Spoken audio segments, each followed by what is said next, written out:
আপনি কি দ্রুত গর্ভবতী হওয়ার চেষ্টা করছেন? জানেন কি, শুধুমাত্র সঠিক সময়ে সহবাস করাই গর্ভধারণের সম্ভাবনা বহুগুণ বাড়িয়ে দিতে পারে।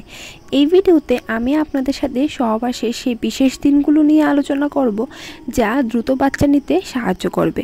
গর্ভধারণের জন্য কখন সহবাস করা উচিত তা নিয়ে কি আপনারা বিভ্রান্ত?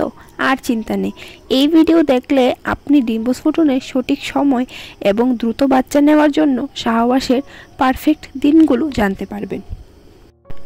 হ্যালো মমস, আপনারা দেখছেন অ্যাজ ইউ গুড মম বাংলা চ্যানেলে। আপনাদের জানাই অনেক স্বাগত আর অনেক ভালোবাসা।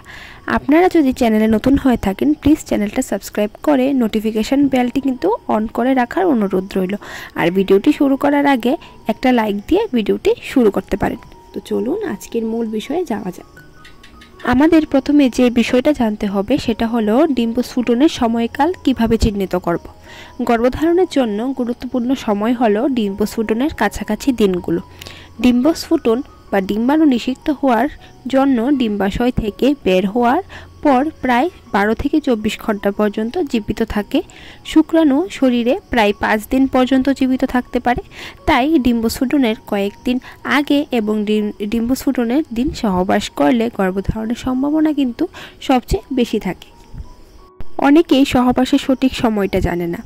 ডিম্বস্ফোটনের 2 থেকে 3 দিন আগে এই সময়ে সহবাস করলে ডিম্বাণু নিষিক্ত হওয়ার জন্য শরীরে পর্যাপ্ত সংখ্যক জীবিত শুক্রাণু থাকার সম্ভাবনা থাকে। ডিম্বস্ফোটনের দিন, ডিম্বাণু বের হওয়ার দিন সহবাস করলে নিষিক্ত হওয়ার সম্ভাবনা সবচেয়ে বেশি থাকে। ডিম্বস্ফোটনের পরের দিন ডিম্বাণু নিষিক্ত হওয়ার জন্য জীবিত থাকার সময়কালের মধ্যে সহবাস করলে সুযোগ থাকে। ডিম্বস্ফোটনের সময়কাল জানার উপায়। ডিম্বস্ফোটন নিয়ে তো আলোচনা করলাম, এখন জানতে হবে যে মাসিক চক্র কিভাবে পর্যবেক্ষণ করবেন। যদি আপনার মাসিক নিয়মিত হয় তাহলে সাধারণত আপনার পরবর্তী মাসিকের প্রায় 14 দিন আগে ডিম্বস্ফোটন হয়ে থাকে। আপনার মাসিক চক্রের দৈর্ঘ্য অনুযায়ী এই সময়কাল পরিবর্তিত হতে পারে। Ovulation calculator. অনলাইন থেকে ওভুলেশন ক্যালকুলেটর পাওয়া যায়, যা আপনার মাসিকের তথ্য দিলে ডিম্বস্ফোটনের সম্ভাব্য সময় জানতে পারবেন। Ovulation strip.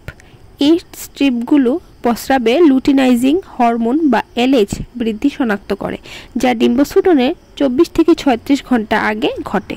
Basal body temperature tracking.